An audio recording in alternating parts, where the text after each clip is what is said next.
Well, that's what I got for lunch so far. Not going to kill me. Not a bad day to, we really lucked out. We're not going to luck out tonight. It's going to pour rain. But lucked out today. It was sunny all day. Windy, but sunny, and track was fast. We got everything trained. All the babies, 5 3-year-olds, and it looks like it's going to rain all night, so I can't hide from the rain tonight. I have to get soaked 3 times. But tomorrow it's supposed to be nice. Stop raining at 7 o'clock in the morning. Sun's supposed to come out. It's supposed to be 12 by late morning, early afternoon. So it should be a nice day for qualifiers. For qualifiers tomorrow, we have 4 or 5 qualifying. A lot of people, I was surprised. I mentioned it briefly, and no one followed up. Patrick the Piranha will be qualifying tomorrow. I'm just going to go an easy mile with him. I thought about just going a mile in 2.5, and then I said to myself, he's the old bugger. He just doesn't want to go miles in 2.5. He's kind of gets a little rowdy when you turn him the right way of the track. Even when you're galloping him, obviously last week, he likes to play. And I think I can just take him off the gate and go a mile in 59, 58 with him tomorrow. I'm sure it won't be a problem. Certainly won't be a problem with his cardio. When he galloped that fast mile the other day, couldn't blow a match out when he came in. So if he was a 3-year-old or a 4-year-old, I probably would school him or put him in the bike and train him a fast mile. But he's a, 8-year-old now? 7-year-old now? Something like that. I'm sure he'll be fine. I'll be able to take care of him tomorrow. I put myself in the spot here. Who are the other horses we're qualifying? Austral Hanover. We're going to try and qualify Austral and see how he is. I'm going to put a mini bit in his mouth or something. I hate mini bits, but I'm going to put something in his mouth. He was a little crabby the other day when I went with him. We're going to train leaps and bounds. She came up sick after her qualifier, so we're just going to train her. I told him 1.5 miles, but I'm not. I'm going to go a mile in 2:25 with her tomorrow, and that's it. I am drawing a blank on the other ones. I know there's Tailgate Buzz is another one for sure. That's 3. It'll come to me. So the 3-year-olds we trained today. Now Mounds, Tactical Mounds was amazing. Jason Merriman went with Tactical Mounds. 2-2 last half and 58 in a piece. I made a break with Landing Strip. We opted not to put the hobbles on him. That won't be the case next week. Going to change his shoes. We injected his knees.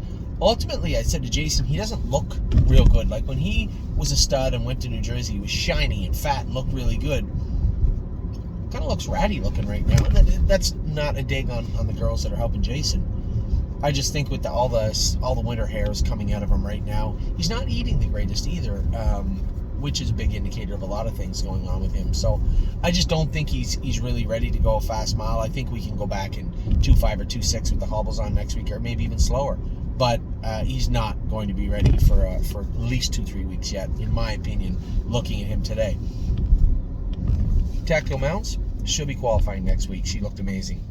Now, Smoking Hot Irish Girl I thought was trotting great and rolled off halfway down the backstretch for no reason whatsoever. None. I couldn't believe it. And then she was acting up and almost dumped me out of the bike. Man, it didn't start until she made the break down the backstretch. I put her in gear. She trotted through the last turn. Great. We came out of the turn. It just looked like she touched up under her boot or somewhere, but there was no marks on her, anything like that. She just rolled off. I said, okay, we can fix that. Put the hobbles on her. But when she was trotting, it looked to me like she was well in hand and very strong. Probably going to go a mile around 2.3, 2.2 today. She was very strong. We'll just put her in to qualify, I think, next week. She was great, and What a Mission did not run. He ran at the start. We reset and started again. I was the one that made the break at the half. What a Mission went on to trot a mile in 2.3, 2.4. I thought he looked really, really good. But for me, not for me. Not 2 horses were standouts today on the 3-year-old side. Cutie Cumber, I trained her 2-1 last half and 58 in a piece. She was awesome. And Tactical Mounts. I thought those 2 fillies looked very, very good. They're both now ready to go. Now, for the babies. A very good day of training for a number of horses. As Jason said, there were some horses that made breaks. The wind did play quite a role today. There were some horses that made breaks, but none that I can put my finger on and say, all right, that horse, we're going to have to start doing something with this horse.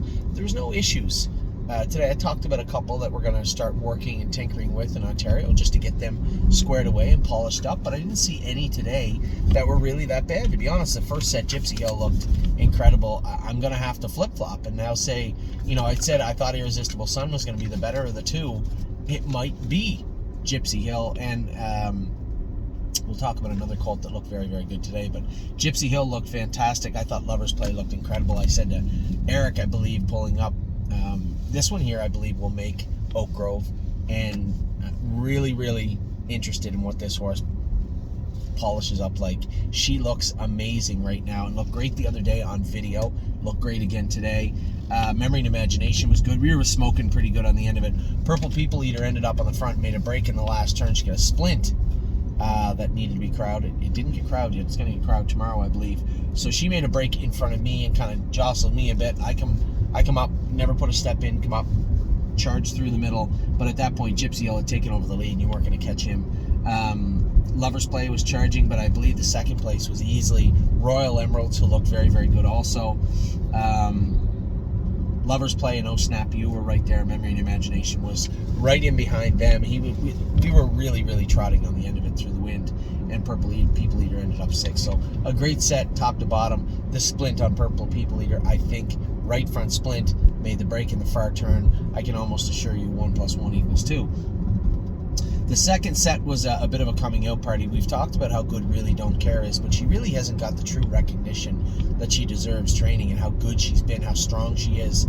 First over today into Affection, cleared to the lead down the backstretch. Now this is the first time where Affection has been doing the work instead of coming to the workers. And I think she just got a little lost on the front. The wind hit her at the head of lane, and it was just like Really Don't Care was a knife. She just went right through it, drove away. Arson, come on, close, right to her bridle. They finished up together. I was charging through the middle with Sweeney. I thought Sweeney was amazing today. Now, the funny story, a couple of times he's shown a little mark on his left hind, on his left elbow. And I said, well, with hobbles on, it's highly unlikely he's hitting his elbows. You never really see that often. And last week there was a mark, and I'm like, he must have rubbed it in the stall. There's no, geez, it sure looks like he touched it, but I just don't see him getting up that high when he's trotting. Sure enough, come in today. Best mile of his life today. Best mile of his life, 2:21, I think, last half, and 1:07, 1:08. And he was all business down the lane, trying to catch up to two horses that were, one was a pacer, and the other was Really Don't Care, who cleared the lead and really was putting it on everybody. But the fastest last quarter of the whole set, I think, was on Sweeney. He was absolutely flying going under the wire. I'm Fancy Like got up to pick off Affection for 4th also. We were all right there together, but Really Don't Care just looked amazing. The thing I like the most about this filly is she does everything right. Jason loves her. She does everything right. Nothing wrong. So just really, really impressed with her today. Quite frankly, if you were to do a top billing list right now, I'm not going to, but if you were, she might find her way near the top. She was very good today. And I told you guys a month ago, this list and these lists would change periodically. And from time to time, a horse would jump up. Some would drop down a bit. And Really Don't Care jumped up unbelievably today. Arson was great. Sweeney was great. This entire set, I'm Fancy Like and Affection. Everybody in that set was great. So I guess time-wise, we won a mile in 2:23 the first set, 2:21 the second set. Third set goes out. Southwind Digit made a break in the last turn. I know exactly how to fix it. She's going to get toe weights on. She was trotting good. I think she's learning to manage and work with the trotting hobbles, but she was good. I'll forgive the break for today because she did show some speed. Mounds for All was good. Activation. I told you guys there was something about this colt that I liked. Came first over, cleared off the lead, and I couldn't see because I just made a break. But Daryl said that the wind hit him and he kind of slowed up a little bit, and then he saw the horses around him and took off again. I believe he had won the set. I could be wrong, but I believe he won it. Mounds for All was second. Paycheck Princess went a good mile today. Eric said safe as a church today. Went a very good mile. She was third. No Chance in Hill had made a break also coming out of the turn. Now, we'd asked Joey what had happened with him. He said he was trotting great and he just rolled off. I mean, listen, at the end of the day, he wasn't on the left line hard, though, so that's a bonus. At the end of the day, we can slide the hobbles on him. I don't really want to, but I will if I have to. And he was fourth. I was fifth with Digit. Electric Line finished sixth, but still won a mile in 2:27. Fourth set went out. Vaquero Blue Chip kind of manhandled everybody. It was what went on here now? I'm missing a horse. Did she not win this set? No, that was a different set. So there was 5 of us, scratched down to 4. Mel Gibson's underneath there where they castrated him was a little swollen today. I saw it when he was jogging around. I said, hey, that guy's he's a little swollen up still from the castration. They said, yeah, a little bit. I said, he doesn't train then. Just jog him. So he jogged 3 miles. He's fine. Mechanically, he's fine. You don't need to push and pry it when it comes to that. Vaquero Blue Chip won the set easily. 3rd and 6 was on the front, made a break on the front. For no particular reason, it seemed like to me. Rolled off stride. I was coming first over, and Tilly's Hanover get out and kind of shot through the inside. I cleared to the front in the last turn, and Alibaba touched her left knee. There was 2 marks on her knee, nothing big. But Eric said she just touched her knee and made a break. So Antilles Hanover and I finished together. Vaquero Blue Chip was well in hand. Antilles Hanover looked good again, and the other 2 had made breaks. But until that point in the mile where 3rd and 6 made a break, he looked good. Until that point in the mile where Alibaba made a break because she touched her knee, she looked good. So again, pretty decent set. There, set number 4. Set 5 went out. I made front with Pull the Shoes. Chirahola, where'd she sit? I was on the front with Pull the Shoes. Chirahola was in the 2-hole. Sunset Acres Girl came first over. Sedona Born to Dance. And there was a big tailwind down the backstretch, and Daryl came with a huge rush with Sunset Acres Girl, and he almost got around me, and I said, I think you might have used her a little early, bud. We came out of the turn, and Pull the Shoes is a fierce competitor, and it was all I could do, but she will make a break. Hasn't in about 6-7 weeks, but I don't want to ever have her make a break again if I could. So as we started around the last turn, she put a step in, she hit her knee and spun her knee boot around. Now, bell boots and knee boots as a driver, huge no-no, but I allowed it. It's not the end of the world. We come out of the last turn, and I just squared her away and just tapped her on the tail, and zing, she was gone. Drove away, and somebody come on to beat Daryl for second. Sedona Hill come charging up. She was right beside me, finishing up the mile. She was good again. Sunset Acres Girl was third. She went good. The wind hit her in the head, and just as everybody was kind of coming, and she just kind of woed up a bit, we jumped on her. So she ended up third. Born to Dance was fourth. Chirahola was fifth. So everybody...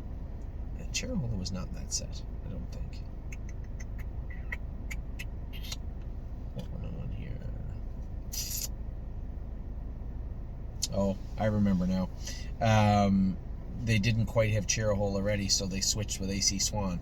AC Swan was fifth and did her work well. Also, then the next set, obviously, Chirahola was in that set. Blanton's Blue, a breakout day for him. I told you guys, I really thought it would take till May, at least May, for this horse to decide, all right, you win. I'm just going to go out and do my work well. Today was the first time in his life he did everything perfectly and manhandled them. He looked extremely good out there today. Very impressed with this horse today. Blanton's Blue was great. In the last turn, Daryl was on the inside of me, with Levesque in action. She made a break in the 2-hole. It kind of scattered everybody somehow. Nicola Hanover got scattered. So did Militant. So did Chirahola. A bunch of them made breaks and come up trotting. So I can't really blame anybody that made a break in that spot, because Daryl did kind of make a break. He rolled off with Levesque in action. I think her hobbles might have been just a hair too tight, or hair too long. And also Daryl was trying to trot with me down the backstretch. I came hard with Blanton's Blue, who does got a pretty decent gear. Before, his only knock before was he was ignorant and rude. Today that wasn't as prevalent. And he cleared to the lead, and I think Daryl was trying to trot with him and put her on the run. True story. And kind of scattered the field. So Militant come through and ended up second, I think, or Nicola Hanover maybe come back and finish second. Militant was right there, and then did not know, got jostled. I don't think she made a break, but she got jostled a bit. Eric said she paced her mile well. Levesque in action and Chirahola, obviously she got jostled. One made a break. They come up trotting and finished off their mile. So aside from the break on Levesque in action, which I believe is an accurate depiction of what took place. Might have over-trotted herself, allowed her to over-trot herself. Maybe the hobbles were a hair too long, but before that she was trotting great. And everybody else did their work well. So although it was a bit of a dog's breakfast in the last turn behind me, everybody really did their work kind of well. And in the last set, Irresistible Sun and Pickpocket made a break when the wind hit them coming out of the turn. I have to want to believe that it was the wind, because neither of those horses have made a break in forever, and usually never ever make breaks. So I'll give them a pass. Now, you can't get a wind break in harness racing. but in training, I'll give it to you.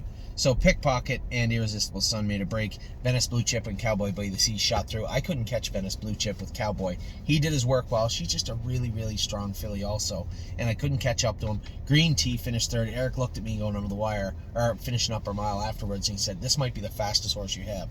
I said, "I know he's fast. He's just a bit of a goof. Throws his head, a little bit rude, but he can trot." So a good set. I looked, even over all the horses, I told you this one made a break, that one made a break. There wasn't a horse today that really disappointed me. There wasn't a horse today where I'm like, oh, that horse has to go tomorrow. We had a couple of those the other day in Ontario. But there was no disappointments today. I was happy with the way they trained, speed-wise, agility-wise, soundness-wise, attitude-wise. I was happy with everybody, the entire cast and crew. And before all that, I did train Widespread Panic in 224 also. And no, I'm good, sir. I did train Widespread Panic in 224. He's getting back to a point now where we could probably start putting him back in the sets. He's a bit of a mental midget, to be honest. And he just needs to understand his work a little bit better. I think he's just stubborn. And I didn't realize he was a stud right up until last week, so I think that probably will play the biggest role. You guys seen how Blanton's Blue had improved after we castrated him. I mean, there's a host of horses that just got incredibly good when we Memory and Imagination was very, very good when we castrated him. Vaquero Blue Chip, Mounts for All. Listen, we could go on and on and on. Widespread Panic will, in the next 4 to 6 weeks, start coming forward in a big way. Speed, there's no problem with the speed. He's got lots of speed. It's just putting the entire package together. He's close. So with that, I'm going to let you guys go. It's going to a lot of rain come tonight. We got 5 in tonight. Good luck to everybody racing. A great day training, a great day with the 3-year-olds. 5 to qualify tomorrow. Lots going on. I will talk to you all very soon. Take care.